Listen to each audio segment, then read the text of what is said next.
History Guy Yance here with another adventure into the Florida bush. Today I am at Silver Spring State Park on the spring side, and it's good.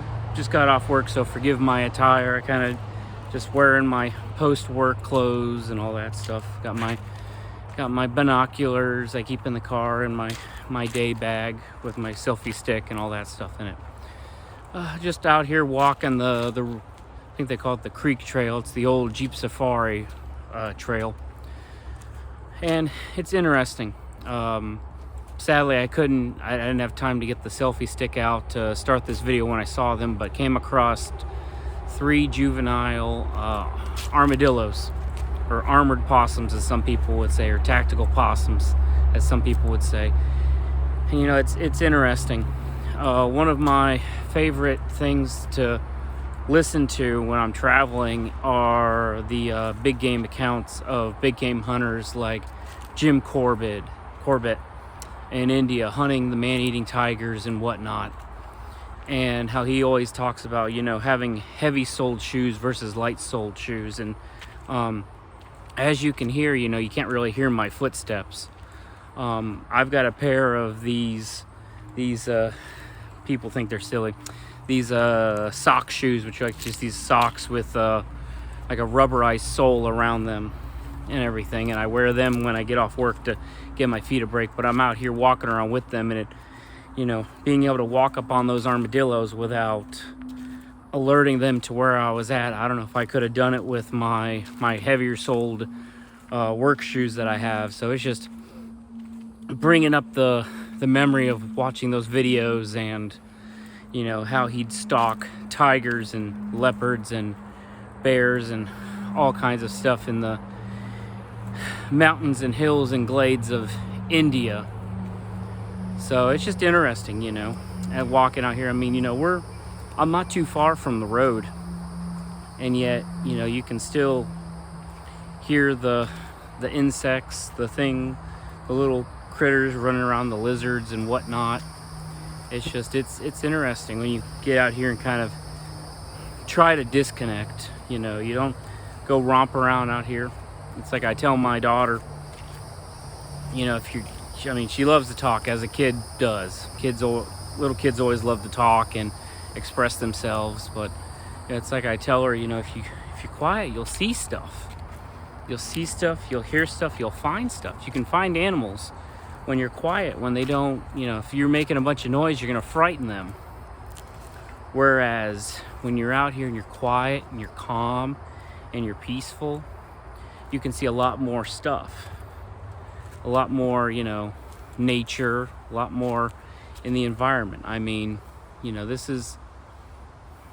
I'm out here in the brush. I mean, I'm only, 100-something feet from the State Road 40, Silver Spring Boulevard.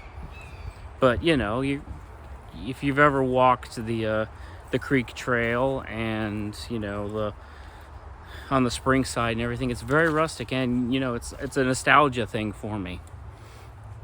I remember coming here when I was my daughter's age, years ago, when it was still the Silver Springs attraction. Where you'd go and ride and see the animals and all the kinds of stuff.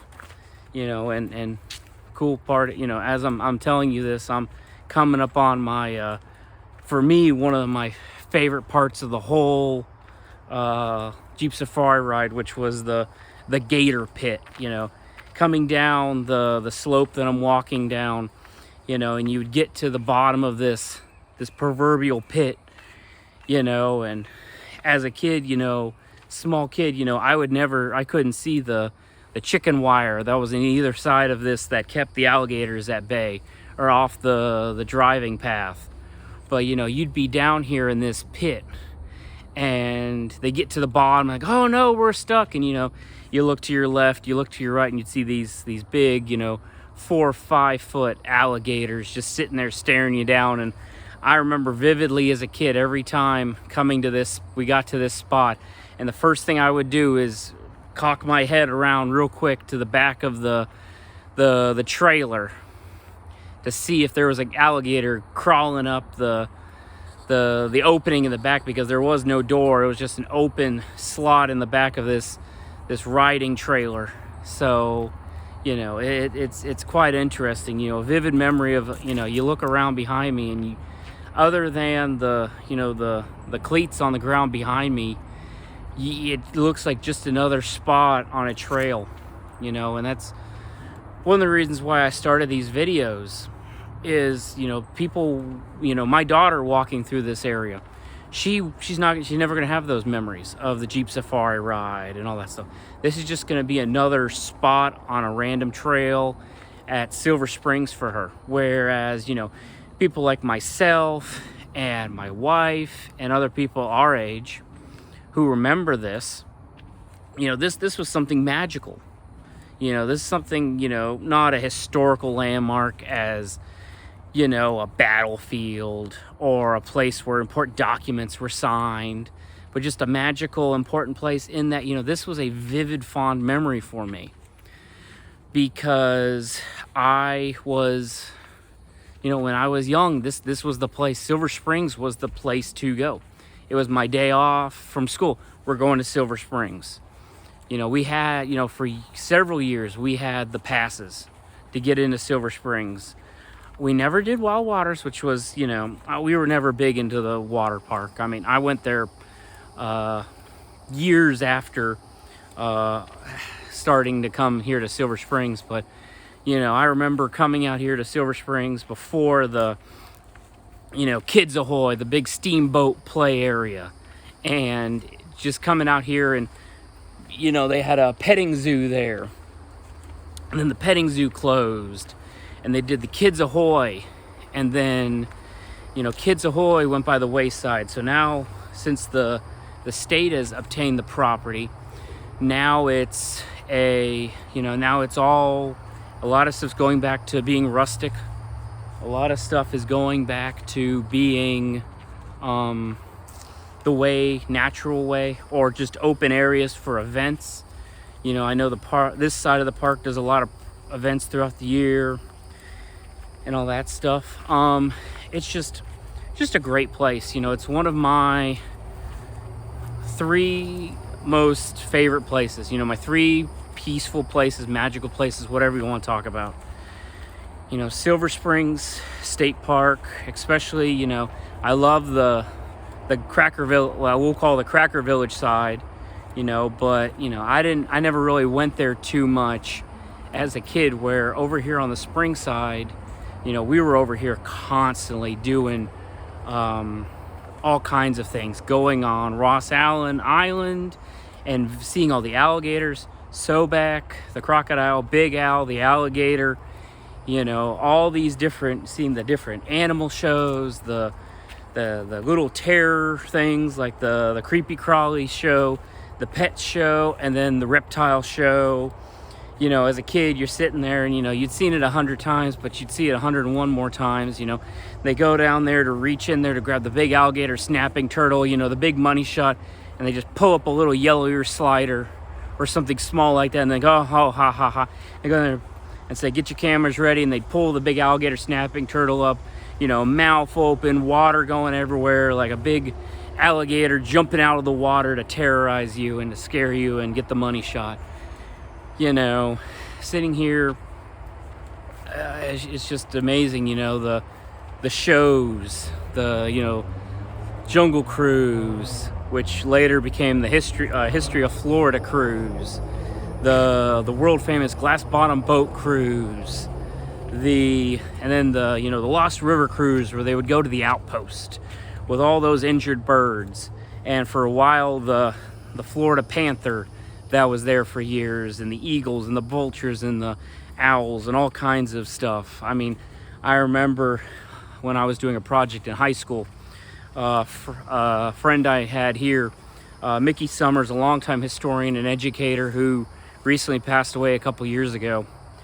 He gave me this brief little tour. I was doing some projects and collecting water samples, and we went in behind where that part of the Lost River Cruise would stop, right where the the boat would dock and see the birds and all that. And behind there, we're on the golf cart, and he points down and, like, you know, see those logs over there?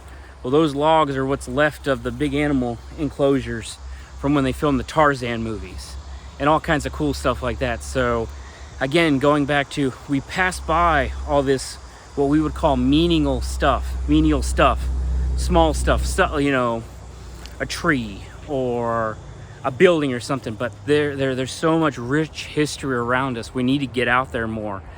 You know, for us here in Florida, yes, it's hot. I'm sweating blazes. You know, you know, as I jokingly say at work, I'm marinating. But you know, it's summertime. Get out. Don't just be caught on the couch. Let's go and do adventures. I mean, you know, you don't have to be out every day of every hour, you know, but you know, get out and see this stuff. Get out and see nature. Go to a state park. Support a state park. You know, a couple years ago, my family we talked about, and we decided we got a Florida State Park pass, which gets us into every Florida State Park for 1 year. And we use the snot out of it. You know, I do the Civil War stuff, so I go to, a lot of times when I go to the state parks, I'm covered because I'm a volunteer, so I don't have to use it. But you know, the times that we don't, like, you know, when we come to Silver, when we come here, when we go to other parks, you know, we get in. And you know, for I think for $128 is a family pass. You know, that's, you can get into every state park in the state of Florida. And you know, support these endeavors, because you know, Silver Springs and Fort Clinch, for example, are powerhouse parks. A lot of people go to them. But there are so many parks in this park system that don't get the love and attention that these parks do. You know, I went to a small state park in Perry, Florida. It was I'm gonna probably mess this up, Forestry Capital State Park. And they've got this really cool little museum, and they've got a little pioneer homestead behind them. But I was there on my way to a summer get-together with some friends that I know in Tallahassee, or I have in Tallahassee. And it was just, I stopped in there and I'm talking with the two rangers that were on duty that day, and they're like, yeah, all week we maybe got 2-3 people, you know. And it's, you know, and that's a park that has people on it, you know. There's multiple parks down here and all over the state, and I know in other states where there is no ranger there telling a story. There is no, you know, Rain Summers, Mickey Summers, you know, all these other park rangers, the park rangers that I know and love here, that, you know, there to tell the story. So we need to get out there and support these parks, to have these make these memories, have these adventures. You know I ranted in this video. I went from one thing to another and another, but you know, I just wanted to do something to kind of talk to y'all about just how, you know, how it's summertime and the weather is hot, but we need to get out there and support these parks, support these places. History Guy Yance. See you in the next video. God bless.